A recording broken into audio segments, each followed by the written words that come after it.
ऐसे तीन बड़े रीजन हैं क्यों यूएसए वेनेजुएला के साथ ऐसा हॉस्टाइल रिलेशन बना के रखा है। पहला रीजन है आइडियोलॉजिकल डिफरेंसेस, दूसरा है वेनेजुएला में ड्रग ट्रैफिकिंग और तीसरा है वेनेजुएला का ऑयल रिजर्व जिस पर यूएसए को हमेशा से इंटरेस्ट रहा है। पहला रीजन जो है आइडियोलॉजिकल इंडिफरेंसेस का यूएसए और वेनेजुएला के बीच, इसे जानने के लिए हमें वेनेजुएला का थोड़ा पास्ट में जाना पड़ेगा। 1999 के पहले वेनेजुएला यूएसए का एक रिलायबल पार्टनर था। वेनेजुएला यूएसए का ऑयल का टॉप सप्लायर था और यूएसए हेवी इन्वेस्टमेंट करता था वेनेजुएला के ऑयल सेक्टर पे। वेनेजुएला हमेशा सिक्योरिटी और मिलिट्री में कोऑपरेट करता था, जैसे कि कुछ काउंटर ऑपरेशंस हो गए ड्रग ट्रैफिकिंग को लेकर के, फिर इलीगल माइग्रेंट्स को रोकना।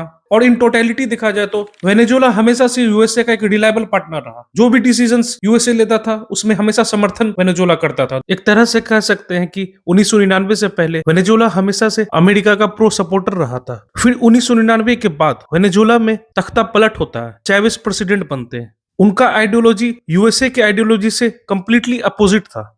जहां अमेरिका हमेशा कैपिटलिज्म को सपोर्ट करता था, वही चैवेज सोशलिज्म और कार्ल मार्क्स के आइडियोलॉजी पे चलता था। चैवेज का कहना था कि यूएसए लैटिन अमेरिका में अपना इंपीरियल एम्बिशन को स्टैब्लिश करना चाहता है और प्रेशर बनाए रखना चाहता है। इस वजह से उसने अपने संबंध को अमेरिका के एडवर्सरीज कंट्री जैसे कि क्यूबा, रसिया, ईरान अच्छा रिलेशन बनाना शुरू कर दिया। चैवेज ने अपने स्पीचेस में लगभग यूएसए के लिए हार्श वर्ड का यूज करता था। जैसे कि एक उदाहरण है कि जब 2006 में यूनाइटेड नेशन जनरल असेंबली हुआ था, तब उस समय चैवेज ने USA president George W Bush को डेविल तक कह दिया था। उसका कहना था कि आईएमएफ, वर्ल्ड बैंक, डब्ल्यूटीओ जैसे मल्टीलैटरल इंस्टीट्यूशन को यूएसए यूज करके वर्ल्ड पे डोमिनेट करना चाहता है।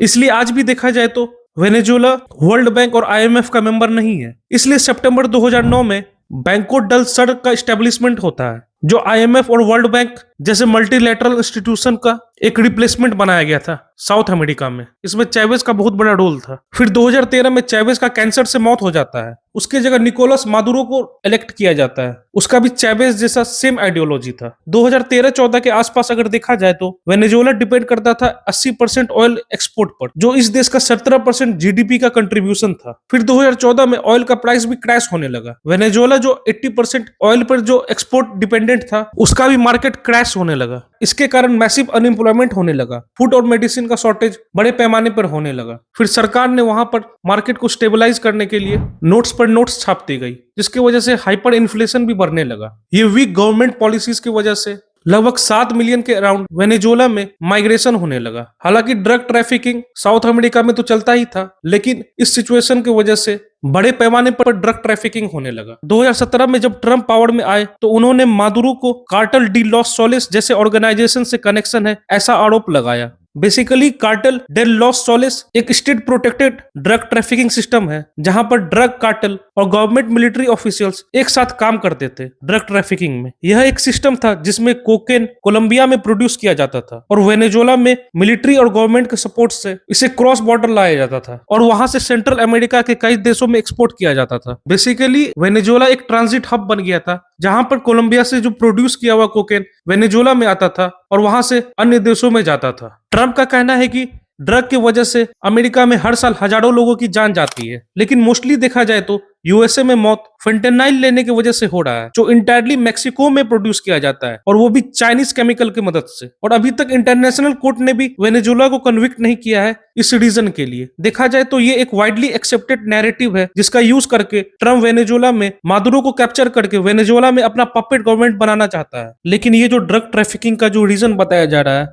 ये एक बहाना है। असल में वेनेजुएलन ऑयल रिजर्व से यूएसए को कमाना है। वेनेजुएला के पास 300 बिलियन बैरल क्रूड ऑयल है, जो वर्ल्ड का लार्जेस्ट क्रूड ऑयल रिजर्व है। 1999 में ह्यूगो चैवेज के आने से पहले यूएसए की बहुत सारी कंपनीज इन्वेस्ट कर रही थी वेनेजुएला के ऑयल सेक्टर पर और वेनेजुएला टॉप सप्लायर था यूएसए का। ह्यूगो चैवेज और निकोलस मादुरो के आने के बाद दोनों देशों में आइडियोलॉजिकल डिफरेंसेस को लेकर के कॉन्फ्लिक्ट चालू हो गया। इस कॉन्फ्लिक्ट के कारण 2017 से 2019 में यूएसए ने वेनेजुएला पर सैंक्शंस लगाना चालू कर दिया। यूएसए की बहुत सारी कंपनीज जो वेनेजुएला के ऑयल सेक्टर पर इतना इन्वेस्ट कर रही थी, इस सैंक्शन के बाद सिर्फ चेवरॉन मात्र ऐसी कंपनी थी जो वेनेजुएला के ऑयल सेक्टर पर इन्वेस्ट कर रही थी। उसके बाद अभी यूएसए के लिए सबसे बड़ा सरदर्द चाइना है, जो यूएसए के बाद जीडीपी में दूसरे स्थान पर आता है। ये 2023 का डाटा है, जिसमें वेनेजुएला ने 144 million barrel crude oil China को एक्सपोर्ट किया था, जो वेनेजुएला का ऑयल एक्सपोर्ट का 68% था। और वहीं 2025 का नवंबर, जिसमें 68% से बढ़कर 80% एक्सपोर्ट ऑयल वेनेजुएला से चाइना को मिलने लगा। ये जो मैक्सिमम ऑयल का शेयर है जो इतना चाइना को मिल रहा है, ये एक लोन रिपेमेंट है चाइना को, जो वेनेजुएला ने 2000 से 2003 के बीच चाइना से लिया था। उस दौरान चाइना ने कमिट किया था $106 बिलियन लोन देने के लिए, जिसमें 63 बिलियन लोन वेनेजुएला को मिल चुका है और बदले में $50 बिलियन वेनेजुएला ने लोन रिपे भी कर दिया है ऑयल एक्सपोर्ट करके।